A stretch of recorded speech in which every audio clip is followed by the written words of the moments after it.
तो अभी हम लोग देखने जा रहे हैं जेएमएस 2025 में पूछा गया क्वेश्चन। इसमें क्या कर रहा है कि limit x tends to one, इसमें दिया हुआ है कि limit x tends to one plus,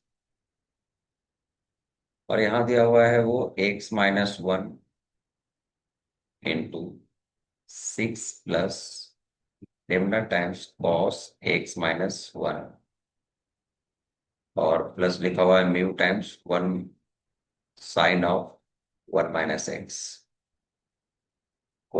x divided by, ये क्या दिया हुआ है एक्स माइनस वन का क्यूब। सबसे पहले इस क्वेश्चन को ऑब्जर्व करें हम लोग, तो इसका आउटपुट उसने दे के रखा है कि इसका आउटपुट क्या है माइनस वन। हमें डिटरमाइन क्या करना है, हमें लेमडा और म्यू का वैल्यू फाइंड करना है। अब जैसे देखें कि एक्स वन प्लस को अप्रोच कर रहा है तो ये जीरो को अप्रोच करेगा, ये जीरो अप्रोच करेगा तो ये overall value six plus lambda approach करेगा, लेकिन ये जीरो अप्रोच कर रहा है तो सारा जीरो हो जाएगा, ये भी जीरो अप्रोच करेगा और नीचे भी जीरो, इट मीन्स ये जीरो बाय जीरो का फॉर्म बना रहा है। अब जरा इंपॉर्टेंट बात यहाँ ये है कि सारे एक्सप्रेशन जो है एक्स माइनस वन के टर्म में लिखे हुए हैं, तो ज्यादा अच्छा रहेगा कि अगर हम एक्स माइनस वन को बाई एज्यूम कर लें। सिंस यहाँ पे एक्स वन प्लस को अप्रोच कर रहा था तो बाई जीरो प्लस को अप्रोच करेगा, तो ये लिमिट चेंज हो जाएगा। Limit tends to y tends to zero plus, in place of x minus one हम लोग क्या रख देंगे वाई, ये बन जाएगा हमारा वाई, ये बन जाएगा six plus lambda cos of y, ये हो जाएगा क्या म्यू साइन, और यहाँ क्या लिखा हुआ वन माइनस एक्स, इसकी जगह पे हम क्या लिखेंगे माइनस बाई, डिवाइडेड बाई क्या हो जाएगा वाई का cube equals to minus one. अब ये जीरो बाई जीरो का फॉर्म बन रहा है, और बाई आर्ग्यूमेंट है जो कि जीरो को अप्रोच कर रहा है, और साथ साथ हम ये भी देख पा रहे हैं कि नीचे का y का डिग्री जो है क्या है क्यूब है, y का वो क्यूब है, तो अगर वो y का क्यूब है तो जब हम एक्सपेंशन यूज करेंगे तो नॉर्मल सी बात है हम लोग क्यूब तक ही यूज करेंगे। इसको थोड़ा और सिंप्लीफाई कर लें तो ये कुछ ऐसा दिखेगा, y tends to zero plus हो जाएगा y six plus lambda cos y. हमें पता है कि sine of minus theta minus sine theta होता है, तो हम लोग क्या लिख देंगे क्या म्यू साइन वाई, ये हो जाएगा डिवाइडेड बाई क्या y का cube equals to minus one. Now अब हम लोग एक्सपेंशन यूज करने वाले हैं, तो एक्सपेंशन क्या होता है cos y जो होता है वह होता है one minus x square by क्या टू फैक्टोरियल, इसका तो एक्स स्क्वायर फोर वाई क्या फोर फैक्टोरियल, ऐसे चलता जाता है, लेकिन हमें केवल स्क्वायर तक ही यूज करने की जरूरत है, फोर यूज करने की जरूरत नहीं है क्योंकि नीचे का जो डिग्री है वो थ्री है। उसी तरह से हम साइन वाई को अगर समझे तो ये कितना होता है एक्स माइनस एक्स की वाई क्या three factorial plus x power five by क्या फाइव फैक्टोरियल, इसी तरह से चलता रहता है।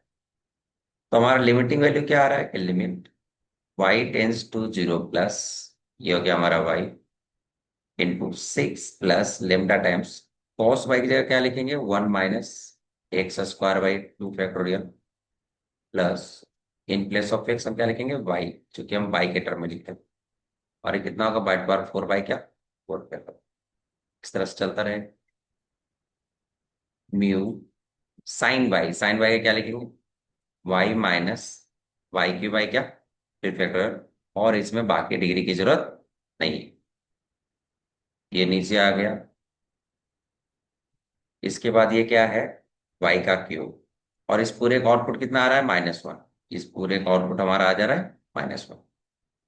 अब क्या करते हैं सिमिलर डिग्री टर्म को एक साथ ले लेते हैं, ऊपर के सिमिलर डिग्री टर्म को अगर एक साथ ले ले तो लिमिट वाई टेंस टू हो जाएगा अपना ये जीरो प्लस, इसमें देखते हैं तो ये कितना हो जाएगा, ये हो जाएगा सिक्स टाइम्स वाई माइनस ये प्लस हो जाएगा लेमडा वाई, फिर हो जाएगा lambda y cube y two, next term हो जाएगा हमारे पास plus lambda by power five by four factorial that is twenty four, इस तरह से और भी टर्म्स हो सकते हैं हायर डिग्री के।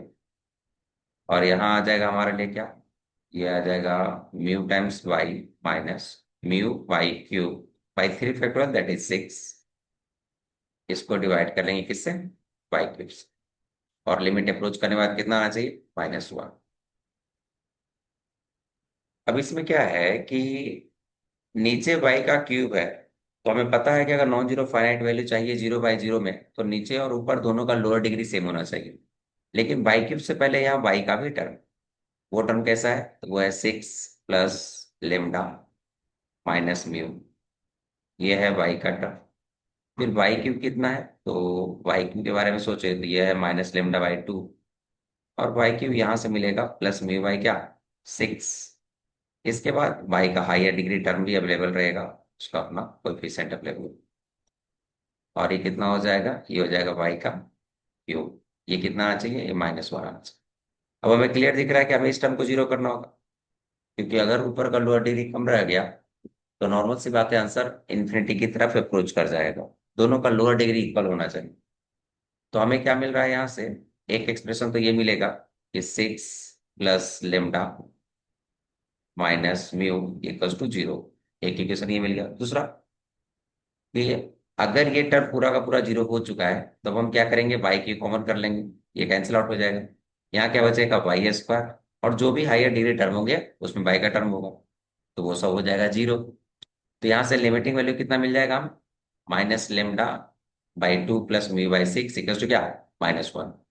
तो जो हमें सेकेंड इक्वेशन यहाँ से मिलता हुआ दिख रहा है, वो सेकेंड इक्वेशन दिख रहा है क्या, कि -λ/2 + μ/6 = व्हाट, -1।